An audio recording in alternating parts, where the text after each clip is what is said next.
कृषि दर्शन देखैया सब्बो संगवारी मन ला जय जोहार राम राम। कृषि दर्शन के कार्यक्रम में हमन अलग अलग फसल उत्पादन के तकनीकी बात के बारे में बताते हैं, जैसे फल फूल सब्जी। तो आज हमन बताबो धनिया के उन्नत खेती के बारे में। धनिया के उन्नत खेती के बारे में आज हमन ला जानकारी दी डॉक्टर कमल नारायण वर्मा, जो कि विषय वस्तु विशेषज्ञ कृषि विज्ञान केंद्र पाहंदा दुर्ग से। ये चर्चा तो जारी रही, चलो देखते हैं एक छोटे से संदेश।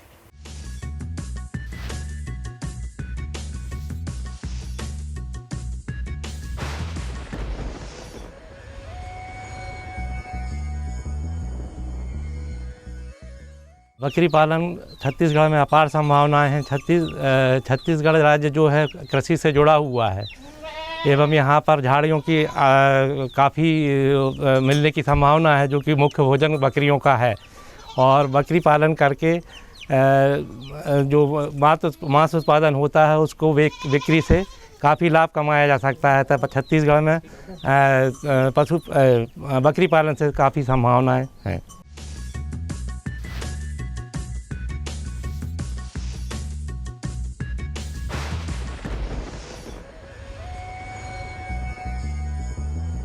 किसान भाइयों, एक बार फिर आप मन के स्वागत है। हमन आज जानबो धनिया के उन्नत खेती कैसे करथे। धनिया की उन्नत खेती बर सबसे पहले जो महत्वपूर्ण बात होते वो होते जलवायु। हमन ला धनिया ला कौन से मौसम में लगाना है, कब लगाना है और कौन सी विधि से लगाना है। धनिया बर न्यूनतम और उच्चतम तापमान या अनुकूल तापमान कहे जा सकते वो कितना होना चाहिए। किसान भाइयों, धनिया नगदी फसल है। धनिया की खेती से किसान अच्छा लाभ कमा सकते हैं। धनिया की खेती में उत्तम मौसम, समय पर बुवाई, खेती करने की आधुनिक विधि, सिंचाई, खाद की मात्रा, खरपतवार नियंत्रण, फसल संरक्षण का उत्तम व्यवस्था कर धनिया की खेती से व्यवसायिक स्तर पर लाभ लिया जा सकता है। किसान भाइयों, मसाला फसलों में धनिया का विशेष स्थान है। इसकी खुशबू, स्वाद और औषधि गुणों के कारण धनिया का उपयोग बहुतायत में किया जाता है। धनिया की फसल 45 से 50 दिनों में ही आ जाती है और इसके बाद किसान भाई अपने फसल को बाजारों में ले जाकर बिक्री कर सकते हैं। धनिया के लिए शुष्क और ठंडा मौसम आदर्श होता है। बीज अंकुरण के लिए 25 से 26 डिग्री सेल्सियस का तापमान उत्तम होता है। पाला रहित मौसम में पौधों में फूल और दाना बनते हैं। ठंडी जलवायु, तेज धूप और ऊंची भूमि पर धनिया की गुणवत्ता में सुधार होता है। हम सभी जानते हैं कि धनिया का उपयोग मसालों के तौर पे हमारे दैनिक जो सब्जियां बनती है उसमें हम उपयोग करते हैं, और मसाला का उपयोग हम स्वाद के लिए करते हैं, और बिना स्वाद के सब्जी का हम कल्पना नहीं कर सकते। अब बात करते हैं कि क्या हमारी जलवायु जो है धनिया के लिए उपयुक्त है कि नहीं है। तो किसान भाइयों को मैं बताना चाहूँगा कि हम धनिया की खेती हमारे तीनों जोन, छत्तीसगढ़ के तीनों जोन, उत्तरी पहाड़ी क्षेत्र, बस्तर का पठार और मैदानी भाग, तीनों क्षेत्र में हम आसानी से कर सकते हैं और इसका उत्पादन बहुत ही अच्छा आता है। बस हमें ध्यान रखने की बात यह है कि इसकी जो बुआई का समय है वो हम सही समय पे करें, तो इससे हम अच्छा उत्पादन ले सकते हैं। तो हमारे छत्तीसगढ़ में 4 प्रकार की मिट्टी होती है: भाठा, मटासी, डोरसा और कन्हार। तो इसकी खेती हम डोरसा और कन्हार मिट्टी में बहुत ही अच्छे तरीके से कर सकते हैं। धनिया की खेती के लिए सभी प्रकार की भूमि उपयुक्त होती है, लेकिन जल निकासी वाली दोमट मिट्टी धनिया की खेती के लिए सबसे उत्तम होती है। किसान भाई भूमि की तैयारी से पहले 20 से 25 टन प्रति हेक्टेयर गोबर की खाद समान रूप से खेत में मिला दे। इसके बाद मिट्टी पलटने वाले हल से और फिर 1-2 बार कल्टीवेटर चलाएं। वहीं अगर किसी कारणवश मिट्टी की जांच नहीं हो पाती है तो 20 किलो एकल सुपर साइकोमोन, 50 किलो म्यूरेट ऑफ पोटास प्रति हेक्टेयर की दर से अंतिम जुताई से पहले छिड़क दें। अभी तो देखे हम जमीन की तैयारी, अब बारी आते सही बीज के चुनाव के। हमें कौन से बीज के चुनाव करना चाहिए, कौन सी किस्म ला लगाना चाहिए और साथ ही साथ का बीज उपचारण करना चाहिए या नहीं करना चाहिए। छत्तीसगढ़ के लिए धनिया के लिए उपयुक्त किस्म में छत्तीसगढ़ श्री चंद्रहासनी धनिया 2, छत्तीसगढ़ धनिया 1, गुजरात धनिया 1, पंथ हरितमा, ये जो किस्में हैं वो बहुत ही अच्छी हैं। इसमें विशेषकर जो हमारी इंदिरा गांधी कृषि विश्वविद्यालय से विकसित किस्म है छत्तीसगढ़ श्री चंद्रहासनी धनिया 2 और छत्तीसगढ़ धनिया 1 बहुत ही उपयुक्त है हमारे छत्तीसगढ़ के लिए। तो किसान भाई इसका उपयोग करें और अधिक से अधिक इससे उत्पादन ले। अब बात करते हैं इसकी बीज दर की। तो इसके लिए प्रति एकड़ 6 से 8 किलो बीज की आवश्यकता पड़ता है। 6 किलो अगर आप कतार बुआई कर रहे हैं, कतार बुआई के लिए आप चाहे तो सीड ड्रिल का उपयोग करें या आप मैनुअल भी कर सकते हैं, लेकिन सीड ड्रिल से अगर आप करेंगे तो आपको खर्चा कम आएगा और एक निश्चित गहराई में बीज गिरेगा तो उसका जो अंकुरण है वो ज़्यादा अच्छा होगा। बीज के चुनाव करे के बाद आते अब खाद के बारी। खाद कब देना है, कौन सी खाद देना है और कितना मात्रा में देना है। धनिया का खेत तैयार करते समय प्रति एकड़ खेत में 4 से 6 टन गोबर की खाद मिलाएं और अंतिम जुताई के समय प्रति एकड़ खेत में 26 किलोग्राम यूरिया, 34 किलोग्राम DAP और 13 किलोग्राम MOP खाद मिलाएं। खाद को खेत की सतह पर अच्छे से फैलाएं और हल्की जुताई करें ताकि उर्वरक मिट्टी में समा जाए। इसके अलावा यूरिया को 2 भाग में देना चाहिए, पहले बुवाई के समय और दूसरा बुवाई के 60 दिन बाद देना चाहिए। साथ ही खेत में जल निकासी की उचित व्यवस्था सुनिश्चित करें ताकि अधिक पानी इकट्ठा ना हो सके और फसलों की जड़ों को नुकसान ना पहुंचे। बुवाई के 15 से 20 दिन बाद धनिया की फसल के लिए उर्वरक का प्रयोग किया जाता है। उर्वरक पौधों को आवश्यक नाइट्रोजन, फास्फोरस और पोटाश प्रदान करता है, जिससे पौधों की वृद्धि और विकास में सहायता मिलती है। किसान भाई, अगर हमें धनिया से अच्छा उत्पादन लेना है, उसका उन्नत तकनीक से हमें खेती करनी है, तो इसके लिए हमें जो खाद का उर्वरक का प्रबंधन अच्छे से करना बहुत ज़रूरी है।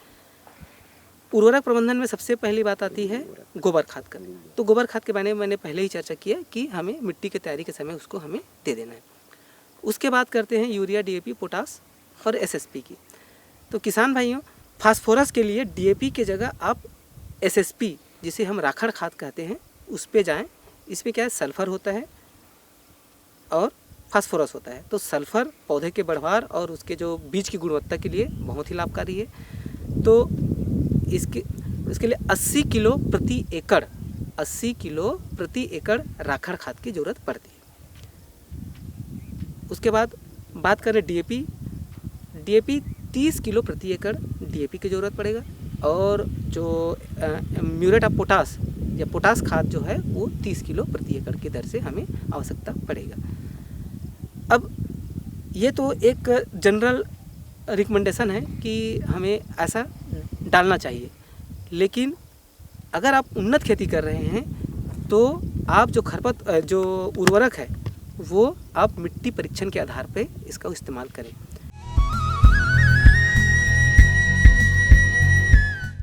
मेरे साथ बोलो ए बी। अरे नादान, बच्चे को ABC सिखा रहा है। अरे काम धंधे की ABC तू कब सीखेगा? ये देख विज्ञापन। तेरे जैसे कृषि विज्ञान सीखे हुए युवाओं के लिए भारत सरकार के कृषि मंत्रालय ने एक योजना बनाई है, AC-ABC। AC-ABC? जी हाँ, AC-ABC यानी एग्री क्लिनिक्स और एग्री बिजनेस सेंटर। इसके तहत कृषि विज्ञान पढ़े युवाओं का चयन होने पर उन्हें मुफ्त ट्रेनिंग दी जाती है और हाँ, अपना कारोबार चलाने के लिए बैंक से लोन भी मिलता है। इसके साथ ही अगर युवा अपने इलाके के किसानों की खुशहाली के लिए उन्हें खेती बाड़ी व अपने कारोबार से जुड़ी लाभदायक जानकारी देते रहेंगे तो उन्हें लोन पर 36 से 44% तक की सब्सिडी भी मिलेगी। तब तो मैं जरूर सीखूंगा काम धंधे की ABC। शाबाश, चलो अपनाएं स्वरोजगार, खेती में हो विकास अपार। सहकारिता के बल पर विकास के लिए उठे कदम, जन जन जन ने इस क्रांति में है विश्वास जगाया। हम सब ने मिलकर विकास का परचम है फहराया। सहकारिता है अपने विकास की पहचान। नए दौर में सहकारिता ही भारत का अभिमान। कृषि मंत्रालय भारत सरकार द्वारा जनहित में जारी। गांव-गांव और शहर शहर में बात चली, राष्ट्रीय बागवानी मिशन की लहर चली। आसान हुआ अब फल फूल मसाले उगाना, नर्सरी लगाना और जैविक खेती अपनाना। अब हुआ तकनीकी प्रशिक्षण पाना आसान, विपणन के लिए भी है सहायता के प्रावधान। अधिक जानकारी के लिए जिला बागवानी अधिकारी या राज्य बागवानी निदेशक से संपर्क करें। राष्ट्रीय बागवानी मिशन, जीवन संवारे, खुशियां फैलाए। किसान भाइयों, आप देखे हो कि खाद कैसे डालते। अब खाद के बाद जो आते खरपतवार, काबर की खाद ला हमन हा खेत में डालत हन तो ओला फसल के साथ साथ खरपतवार ह भी खाते। तो धनिया के फसल में कौन कौन से खरपतवार होते और वो हमार फसल ला का हानि पहुँचाते, ओकर नियंत्रण कैसे करबो, चलो जानते हैं हमारे विशेषज्ञ से। अलग अलग मिट्टियों में अलग अलग खरपतवार हो सकते हैं। कहीं पे सकरी पत्ती वाला खरपतवार आएगा, कहीं पे चौड़ी पत्ती वाला खरपतवार आएगा। तो इसका प्रबंधन हमें अलग अलग तरीके से करना रहेगा। बात करते हैं सबसे शुरुआती अवस्था में हम इसके खरपतवार प्रबंधन कैसे करें, क्योंकि धनिया के शुरू के 30 दिन तक आपने खरपतवार को नियंत्रित कर लिया और एक बार पौधा ऊपर आ गया, फिर उसके बाद खरपतवार से ज़्यादा नुकसान नहीं होगा। लेकिन शुरू के 30 दिन अगर आपने खरपतवार प्रबंधन नहीं किया तो धनिया का बढ़वार रुक जाएगा, अच्छे से बढ़वार नहीं हो पाएगा, क्योंकि वो खरपतवार ही जो धनिया का खाना ले लेगा, पोषक तत्व ले लेगा, तो धनिया को बढ़ने के लिए ठीक से पोषक तत्व नहीं मिल पाएगा। इसलिए शुरू के 30 दिन तक हमें खरपतवार को अच्छे से नियंत्रित करना है। इसके लिए सबसे पहले जैसे आपने बुआई किया, बुआई करने के बाद आप पहला पानी देंगे।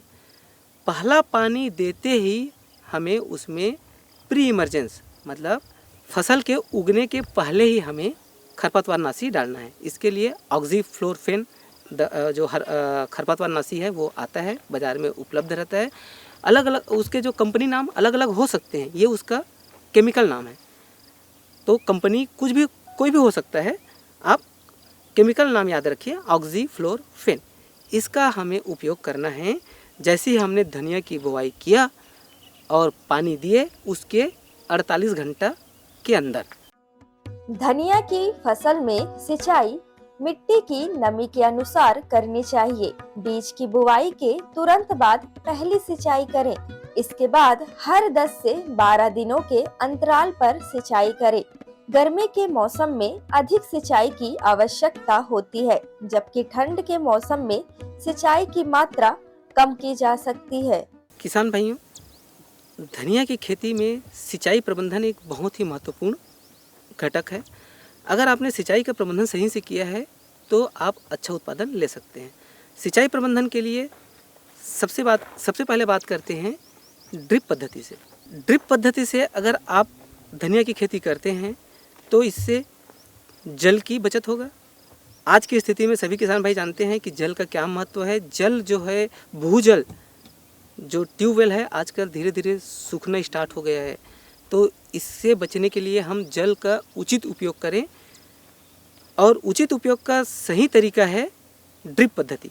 तो ड्रिप पद्धति से खेती करने से करीब 70 से 75% जल की बचत होगा और करीब 40 से 45% उपज में वृद्धि होगा। ड्रिप पद्धति में पानी बूंद बूंद करके गिरता है तो वो पूरा जड़ तक जाता है, नीचे जड़ तक जाता है। बहाव पद्धति से अगर आप कर रहे हैं तो वो कई बार क्या होता है कि ऊपर ही ऊपर चला जाता है, जड़ तक पानी नहीं पहुंच पाता है। तो उससे क्या होगा, जड़ तक पानी नहीं पहुंचेगा तो उसको पानी जड़ के माध्यम से ही लेता है पौधा, तो मिल नहीं पाएगा। इसके साथ साथ बहाव पद्धति में कभी कभी क्या होता है, पानी कहीं कहीं भर जाता है तो वहाँ का जो पौधा है वो उसका ग्रोथ जो है वो रुक जाता है। तो इससे आपके उपज में बहुत ही ज़्यादा इसमें प्रभाव डालता है। अब देखो धनिया के फसल में कौन कौन सी कीड़ा लगते और कौन कौन सी बीमारी लगते, ओकर पहचान का होते, ओकर प्रारंभिक स्थिति में हमन देख के कैसे पहचान करबो और ओकर नियंत्रण कौन से प्रकार से करबो। नियंत्रण पर भी हमला रासायनिक केमिकल दवाई के उपयोग करना चाहिए या फिर हमला जैविक विधि के उपयोग करना चाहिए। चलो देखते हैं हमारे विशेषज्ञ का कहते हैं। माहू कीट फूल आने के समय शिशु व प्रौढ़ दोनों ही अवस्था में रस चूस कर नुकसान करते हैं। प्रभावित फल व बीजों का आकार छोटा हो जाता है। इसके प्रबंधन के लिए कीट आने से पहले नीम तेल 1500 ppm की 3 मिलीलीटर दवा प्रति लीटर पानी में घोलकर छिड़काव करें। अगर कीट आ गया है तो इमिडाक्लोप्रिड 17.8 SL की 10 मिलीलीटर दवा प्रति 15 लीटर पानी में घोल बनाकर तुरंत छिड़काव करें। बीमारी की बात करें तो वैसे विशेष कोई बीमारी इसमें हमें दिखता नहीं है, लेकिन कभी कभी इसमें पाउडर मिल्ड्यू मतलब जो पत्ती में सफ़ेद सफ़ेद पाउडर जैसे दिखने लगता है, तो उसे हम पाउडर मिल्ड्यू कहते हैं। तो अगर वो सफ़ेद पाउडर जैसे दिखने लगे तो उसके लिए हमें सल्फेक्स या सल्फ़र पाउडर का उपयोग करना है 2 ग्राम प्रति लीटर पानी में घोल के। वो जो पाउडर मिल्ड्यू है, जो सफ़ेद पाउडर जैसे दिखता है, वो क्या करता है, वो जो है हवा से फैलता है। हवा चलेगा तो वो फैलते जाएगा, तो फैलने से पहले ही हमें उसे नियंत्रित करना है सल्फ़र पाउडर का उपयोग करके।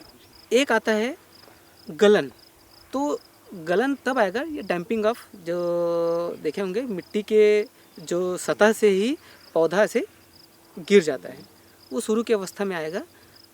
अगर आपने जल निकास का उचित व्यवस्था किया हुआ है तो ये समस्या जो है नहीं आएगा। तो एक जल निकास की उचित व्यवस्था रखें, और दूसरा अगर पाउडर जैसे दिखे तो सल्फेक्स या सल्फ़र पाउडर का उपयोग करें। इसके अलावा और कोई विशेष बीमारी इसमें नहीं आता है। चलो अब देखते हैं फसल की तुड़ाई की। हमन फसल के कटाई कौन से प्रकार से करबो, कौन सी विधि से करबो और कौन सी अवस्था में करबो, हमन ला कब पता चले कि हमार फसल है तैयार हो गए है कटाई करे बर। चलो देखते हैं विशेषज्ञ का बताते हैं। धनिया का फसल कितने दिन में पकेगा ये निर्भर करता है आपने कौन सा किस्म का इस्तेमाल किया है, उसके ऊपर निर्भर करेगा। फिर भी 3.5 से 4 महीना में इसकी फसल जो है पक के तैयार हो जाता है। अब जैसे ही आप देखेंगे कि जो धनिया का फल अच्छे से सूख गया तो आप समझ लीजिए कि आपका धनिया काटने लायक हो गया। धनिया में सबसे एक प्लस पॉइंट ये है कि फ़ायदा ये है कि धनिया थोड़ा भी अगर ज़्यादा पक भी गया तो आप काटेंगे तो वो झड़ेगा नहीं, झड़ने वाला समस्या इसमें नहीं रहता। जैसे सोयाबीन है, सोयाबीन में अगर आपने काटना थोड़ा दिन लेट कर दिया तो वो पूरा झड़ जाता है, तो वैसे इसमें समस्या, सैटरिंग की समस्या इसमें नहीं है। लेकिन अगर आप ज़्यादा देर करेंगे तो उसमें कालापन आते जाएगा, बीज की गुणवत्ता खराब होते जाएगा। तो आपको देख लेना है, जैसे ही सूखने लगे तुरंत आप इसको काट लें। काटने के बाद एक छायादार जो जगह है उसमें थोड़ा सा सुखा लें। सुखाने के बाद फिर इसका जो थ्रेसिंग है, मिंजाई है, वो करें। मिंजाई करने के लिए आप थ्रेसर का उपयोग भी कर सकते हैं और आप कूट के भी इसका थ्रेसिंग कर सकते हैं। दोनों तरीक़े से आप इसका थ्रेसिंग कर सकते हैं। अब बात करें उत्पादन का, तो अगर आपने उन्नत तरीके से इसकी खेती की है तो 6 से 7 कुंटल प्रति एकड़ बीज आप इससे प्राप्त कर सकते हैं। अब उत्पादन निर्भर करेगा आपका एक मैनेजमेंट प्रैक्टिस और दूसरा किस्म का चयन। तो आप अच्छे किस्मों का चयन करें और इसका अच्छे से प्रबंधन करें। प्रबंधन में सबसे महत्वपूर्ण होता है बुआई की तिथि। तो 15 अक्टूबर से 15 नवंबर के बीच आपने इसकी बुआई कर ली तो आप जो है निश्चित तौर पे 6 से 7 कुंटल तक इसका उत्पादन प्रति एकड़ ले सकते हैं। धनिया के बीज को लंबे समय तक सुरक्षित रखने के लिए उन्हें ठंडी, सूखी और अंधेरी जगह पर रखने चाहिए। एक बार जब किसान भाई धनिया शंकुओं की कटाई कर ले तो उन्हें लगभग 2 सप्ताह तक सूखने के लिए एक तार पर लटका दे। धनिया के बीज तब पक जाते हैं जब वे गहरे भूरे रंग के हो जाते हैं और बीज के डंठल आसानी से गिर जाते हैं। एक एयर टाइट कंटेनर में बीज 3 साल तक सुरक्षित रहते हैं और नए धनिया के पौधे बोने के लिए इस्तेमाल किए जा सकते हैं। किसान भाइयों, अभी हम देखिए धनिया की उन्नत खेती कैसे करते। अब बारी है मनोरंजन की। आओ देखते हैं एक छत्तीसगढ़ी गीत।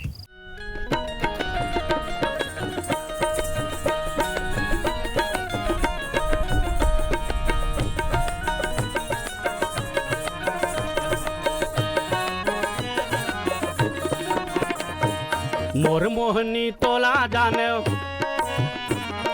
मोर मोहनी तोला जाने जैसे रे परार। छतियाला छतियाला बान हमारे हो गए हलाकान, छतियाला बान हमारे हो गए हलाकान। मोर मोहनी तोला जाने, मोर मोहनी तोला जाने जैसे रे परार। छतियाला छतियाला बान हमारे हो गए हलाकान, छतियाला बान हमारे हो गए हलाकान। मोर मोहनी तोला जाने हो।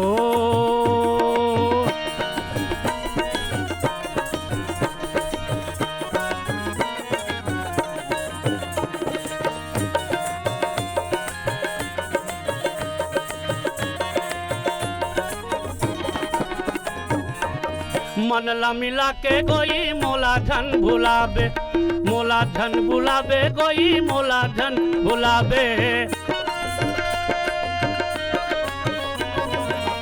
मन ला मिला के कोई मोला धन भुलाबे, मोला धन भुलाबे कोई मोला धन भुलाबे। तोर माया कत काहे, तोर माया कत काहे, तोर माया ते जान। छतियाला छतियाला बान हमारे हो गए हलाकान, छतियाला बान हमारे हो गए हलाकान। मोर मोहनी तोला जाने हो।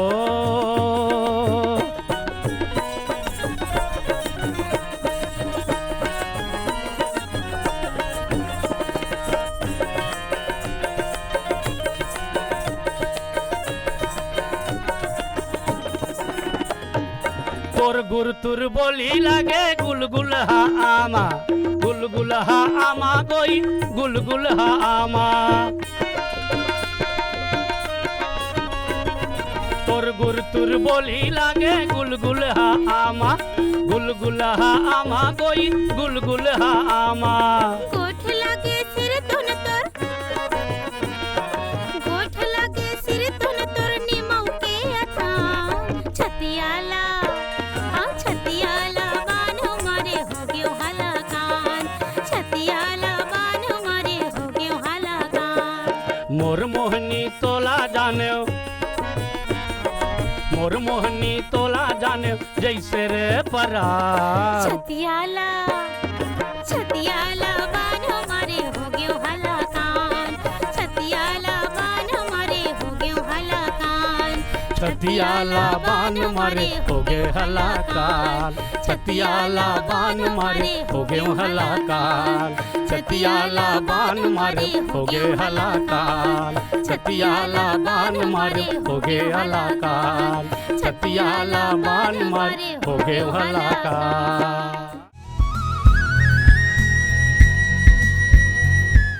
तो किसान भाइयों, अभी देखें बहुत सुंदर संगीत और धनिया की उन्नत खेती। अब चले के बेरा हो गए है। फिर मिलबो। जय जोहार।